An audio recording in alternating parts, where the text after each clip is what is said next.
Hello friends, कैसे हो आप सब? आई होप आप सब अच्छे होंगे।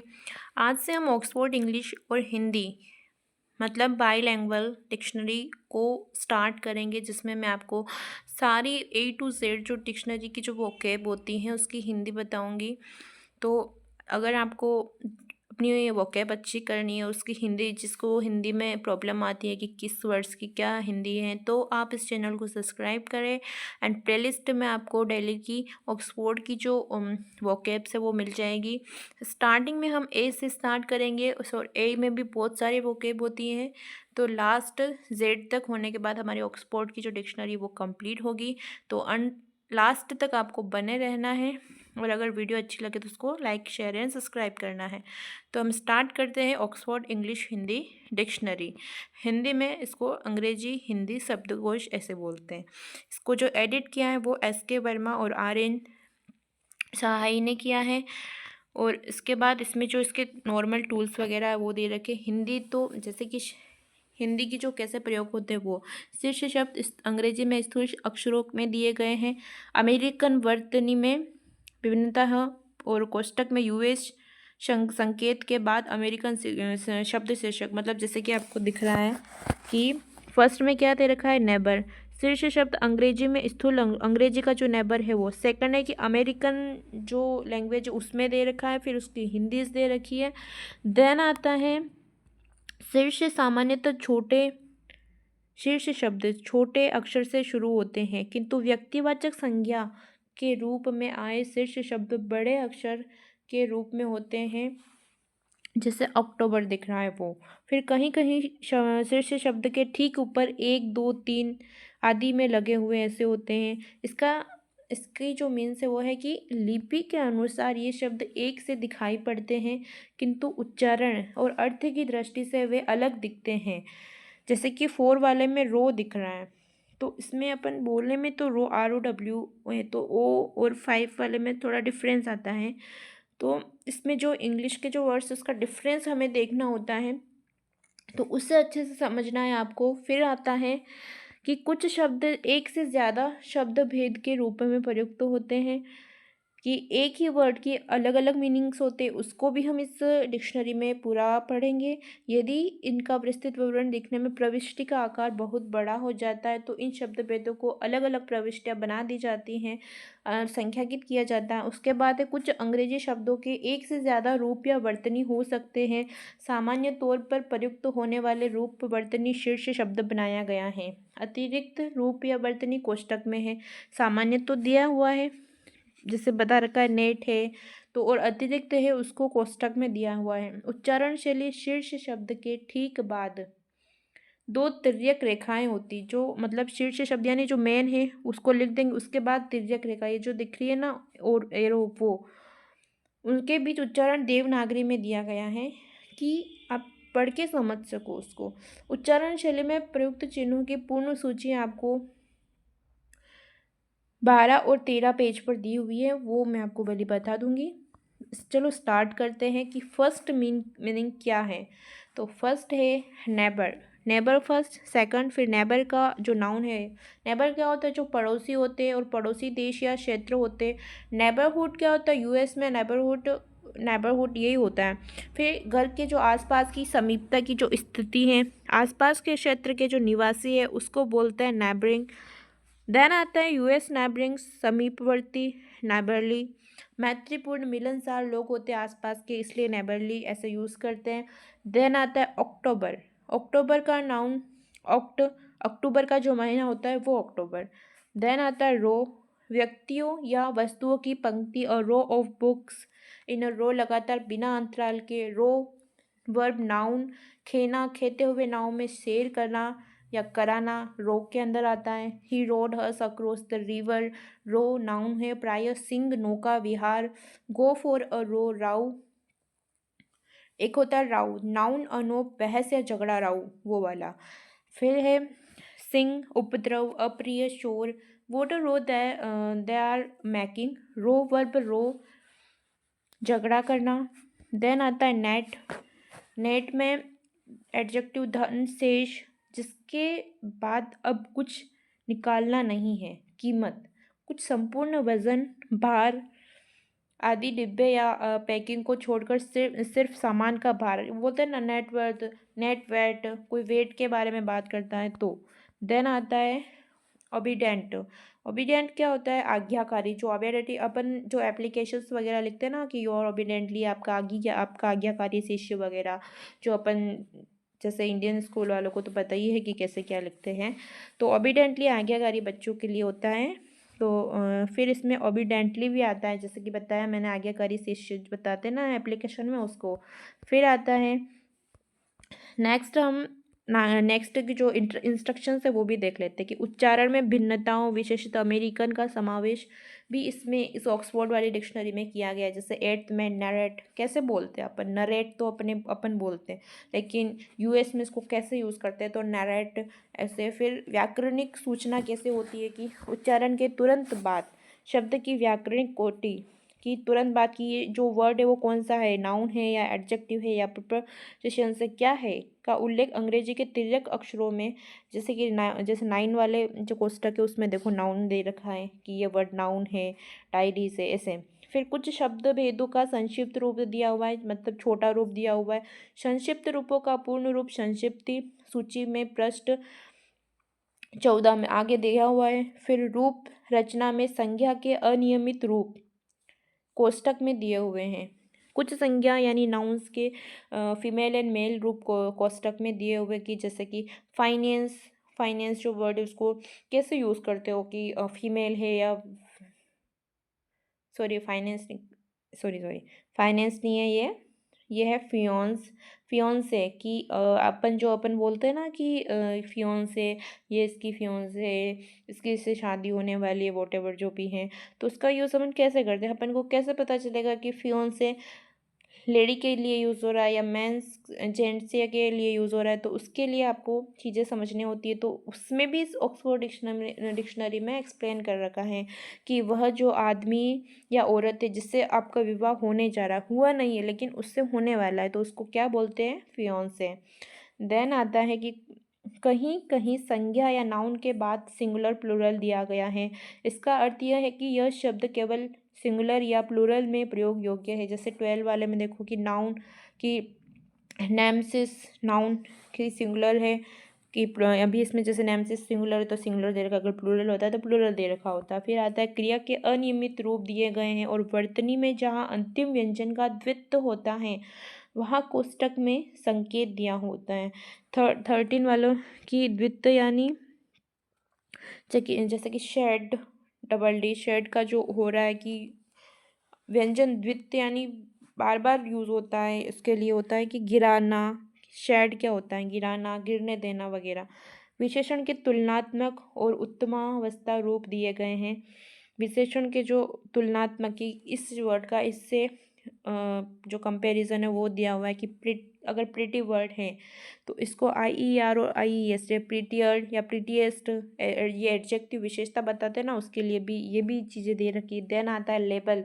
विषय लेबल शब्द के विशिष्ट अर्थ का यह प्रयोग व्यवहार को दर्शाते हैं। लेबल वर्ड अर्थ से पहले कोष्टक में, अर्थ से पहले कोष्टक में संक्षिप्त रूप में दिए होते हैं। जैसे कि ये 15 में दे रखा है कि औपचारिक नाउन वगैरह आकार की दृष्टि से ऐसे जो चीज़ें होती हैं उनको कैसे एक्सप्लेन करोगे, कैसे बोलोगे, उसके लिए आगे से आपको दिया होता है। फिर आता है, एक बार मैं आपको वापस से इसको रिवाइज करा देती हूँ। ये नैरेट से, नैरेट किसी घटना कथा का वर्णन करना। नरेशंस कथात्मक, विवरणात्मक। नैरेटर कथावाचक, वर्णन करने वाला। फिर आता है डेयरी, जहाँ दूध इकट्ठा किया जाता है और दूध उत्पादन जैसे मक्खन, दही आदि बनाए जाते हैं। दूध मक्खन की दुकान। डेयरी दूध से बना होता है, दूध उत्पादन से संबंधित। फियोंसे वह आदमी या औरत जिससे विवाह होने वाला है। नेमेसिस जिससे दंड या पतन, जिससे बच नहीं सकते। देन आता है शेड, गिरना या गिरने देना है, बहाना। फिर आता है कि many tree shed their leaves in autumn. ओप या बहाना, बहने देना, उतारना, फेंकना, छुटकारा पाना। शेड्स ऑन ओवर, फैलाना। द कैंडल शेड और soft glow over the room. Then आता प्रिटी, प्रिटी में मनोरम या आकर्षक हो सकता है। प्रिटी गर्ल, प्रिटली एडजेक्टिव, अच्छी तरह आकर्षक ढंग से। She decorated the room very prettily. फिर है मैग्नीट्यूड, मैग्नीट्यूड क्या होता है? आकार की विशालता, महत्ता, खगोल की सितारे की चमक की तीव्रता बताता है magnitude, star of the first magnitude. Then आता है नेफ्यू। नेफ्यू आपको पता ही है, जैसे भतीजा है। तो इनका यूज़ कैसे होता है वो भी पढ़ लेते हैं कि अर्थ को अधिकतर अनेक शब्दों या वाक्यों से समझाया गया है। एक शब्द में अर्थ तभी व्यक्त किया गया है जब उसकी अर्थ छाया बिल्कुल अंग्रेजी शब्द की अर्थ छाया से मिलती हो। प्रायः अर्थ को अधिक स्पष्ट करने के लिए कोष्ठक में अतिरिक्त जानकारी दी गई है। जैसे 16 और 17 में आप देख सकते हो कि नेफ्यू यानी भतीजा होता है, नाउन होता है, ये भी है। लेकिन भतीजा को भांजा भी बोलते हैं, तो ये अतिरिक्त शब्द है। जैसे निडल है तो उसमें सुई, सिलने, निडल यानी सिलाई, ये भी बोलते हैं। एक निडल सुई घड़ी का कांटा भी होता है, इंजेक्शन की निडल भी होती है। अलग अलग टाइप्स की अलग अलग निडल्स होती हैं, तो उसके बारे में दिया हुआ है। एक ही शब्द के एक से अधिक अर्थ भी हो सकते हैं, कोई डाउट नहीं है। बहुत सारी जगह हमने देखा है कि बहुत सारी चीज़ों को एक ही, जैसे कोई वर्ड है तो उसका यूज़ अलग अलग चीज़ों में भी हो रहा है। देन आता है कि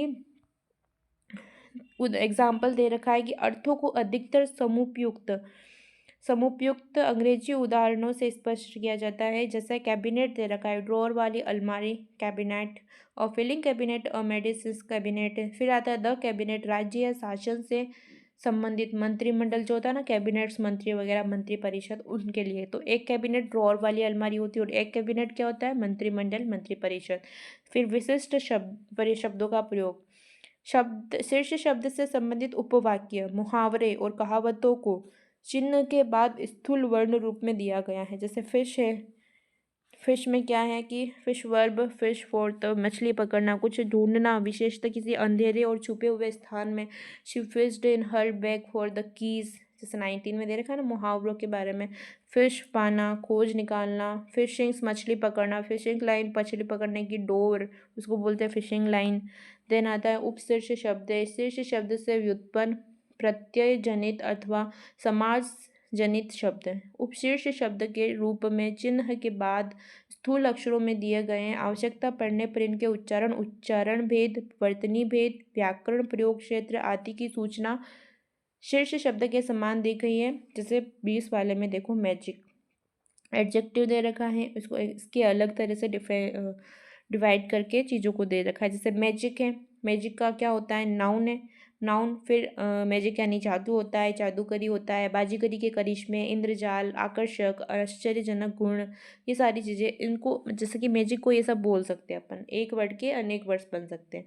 फिर होता है the magic of the Shakespeare's poetry, मतलब उसकी जो पोइट्री है उसका जो अलग ही जादू है। जादू में प्रयुक्त मैजिक, जादू भरा, विशिष्ट एवं महत्वपूर्ण, आश्चर्यजनक, मैजिकल, मैजिशियंस, जादूगर, बाजीगर। देन आता है उच्चारण शैली, कि हम वर्ड्स को कैसे बोलें, वो कॉन्सोनेंट्स जो होते हैं ना वो। तो IPA सिम्बल्स, फिर uses, and then Hindi symbols और उसके यूजेस। तो पी को कैसे बोलते हैं? कैप, उसको हिंदी में प, कैप ऐसे। फिर ब, रब, रैब, B, rub. T, fit, fit. D, red, red. K, flag, flag. G, reg, reg. T, rich, rift ऐसे। डी को फिर प्लैग, plaid. F, life, leaf. V, wave. Theta, फेब, फ्लिथ, फिलो। Then breathe, bath, bath, bed, fuzz, feelings, feelings। Then feelings को ऐसे भी यूज़ करते हैं कि फाइल्सिंग, फिश, फ्यूजलाइज, फ्यूजलेज, हंक, फैम, fin, red, file, run, four, granule, one. फिर वोवेल एंड डिफेटोंग्स, ये सारी चीज़ें आती है। Happy, happy, fixed, tan, cat, for, actual, two, fat, fat, five, verb, मतलब ये जो वर्ड्स एड होके बनते हैं आ प्लस ई, फाइव, फाइव, AI, इनको शॉर्टकट्स यूजेस हैं इनके। Five, bird, load, so, cut, about paper, go, now, boy, near, flare, pure. इस शब्दकोश में दी गई इस शब्दकोश में दी गई उच्चारण शैली ऑक्सफोर्ड एडवांस्ड लर्नर डिक्शनरी में दी गई शैली के यथासंभव समान है। यथार्थ उच्चारण के लिए ऑक्सफोर्ड एडवांस्ड लर्नर डिक्शनरी देखनी पड़ती है। मतलब ये तो इंटरनेशनल फोनेटिक्स अल्फ़ाबेट्स मतलब कि ऑक्सफोर्ड इज़ द बेस्ट है, लेकिन इससे भी एडवांस अगर आपको लेना है तो ऑक्सफोर्ड एडवांस लर्नर्स डिक्शनरी देखनी है। और अगर आपको एडवांस लर्नर डिक्शनरी पढ़नी है और उसके वर्ड्स देखने हैं तो आप मुझे कमेंट बॉक्स में कमेंट करके बता सकते हैं कि हमें ऑक्सफोर्ड एडवांस लर्नर्स डिक्शनरी भी पढ़नी है, तो मैं आपके लिए वो भी लेके आऊँगी। पहले अपन ऑक्सफोर्ड की इस डिक्शनरी को कंप्लीट करेंगे। देन स्टार्ट होता है कि संक्षिप्त, जैसे कि एब्रीविएशंस को APPR इसे शॉर्ट में लिखते हैं। शॉर्ट फॉर्म कैसे लिखते हैं? Adjective ADJ, adverb ADV, adverbial particles adverb part ऐसे लिखते हैं। आर्टिकल को ART, एक्सिलरी वर्ब को AUX, वर्ब डिफाइनेट को आर्टिकल डिफाइनेट ART, डिटर्मिनर को DET और एम्फेटिक को EMPH, डिफाइनेंट को एम्फेटिक फिर फेमिनाइन को FEM, आईडी। ये सारी शॉर्ट फॉर्म है।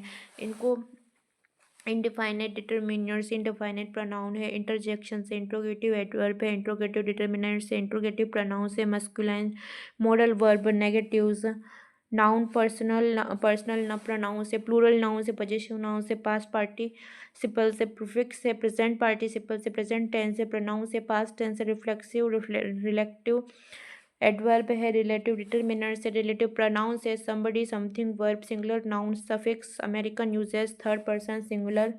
ये सारी चीज़ें इनकी शॉर्ट फॉर्म आप स्क्रीनशॉट लेके खुद से देख सकते हो कि क्या है। जैसे इनको पढ़ के तो मैंने आपको बता दिया। फिर है लेबल सूची कि इंग्लिश में और हिंदी में इसको क्या बोलते हैं। जैसे एब्रीविएशन को संक्षिप्त रूप, आर्किएक को प्राचीन। हिंदी में भी शॉर्टकट्स में लिखते हैं, शॉर्टकट लिखते हैं, तो मैं फुल बता रही हूँ, शॉर्टकट्स आप खुद देख लेना। एक प्राचीन युग है। एस्ट्रोनॉमी खगोल विज्ञान, बायोलॉजी जीव विज्ञान, बॉटनी वनस्पति विज्ञान, केमिस्ट्री रसायन विज्ञान है। कोलोक्वियल से अपभाषा है। कॉमर्स फाइनेंस वाणिज्य है। डेटेड अप्रचलित, डेरोगेटरी अपमानजनक, फिगरेटिव अलंकारिक, फॉर्मल औपचारिक। देन आती है फ्रेंच ज्योग्राफी भूगोल, जियोलॉजी भूविज्ञान है। जियोमेट्री ज्यामिति है। ग्रामर व्याकरण है। इनफॉर्मल है, अनौपचारिक है। जोक्यूलर्स परिहासिक। लैटिन है, लॉ कानूनी प्रयोग जो अपन लॉ यूज़ करते हैं। लिंग्विस्टिक्स है, भाषा विज्ञान। लिटरेरी साहित्य है। मैथमेटिक्स गणित है। मेडिसिन चिकित्सा। म्यूजिक संगीत। फिलोसॉफी दर्शन शास्त्र है। फोनेटिक्स स्वर विद्या है। फिजिक्स भौतिक विज्ञान है। पॉलिटिकल राजनीति के। प्रीफिक्स उपसर्ग या पूर्व पद होता है। साइकोलॉजी मनोविज्ञान है। सेइंग्स कहावत है। शॉर्ट फॉर्म से लघु रूप है। सफिक्स प्रत्यय है। सिंबल प्रतीक है। टेक्निकल तकनीकी और ट्रेडमार्क है। देन ये लास्ट पेज है। स्टार्ट में अभी नहीं कर रही हूँ, खैर थोड़ा बहुत बता देती हूँ कि कैसे कैसे वर्ड्स यूज़ होने वाले हैं। तो स्टार्टिंग कल हम ए वर्ड से करेंगे। आज तो हमने सब सारी डिटेल के वर्ड्स कैसे यूज़ होते हैं उसके बारे में पढ़ लिया है। कल से हम ए वर्ड से स्टार्ट करेंगे। तो ए में क्या, कैसे कैसे नाउन्स वगैरह, कैसे वर्ड्स, कैसे सेंटेंस बनते हैं, कैसे उनको यूज़ करते हैं, ये सारी चीज़ें हम कल स्टार्ट करेंगे। अगर वीडियो अच्छी लगी हो तो लाइक शेयर एंड सब्सक्राइब करना ना भूलें। और कल से स्टार्ट हो जाइए आप पूरी वोकैब पढ़ने के लिए ऑक्सफोर्ड डिक्शनरी की। Thank you so much. Take care and prepare करिए अपने आप को इंग्लिश बोलने के लिए। Thank you so much.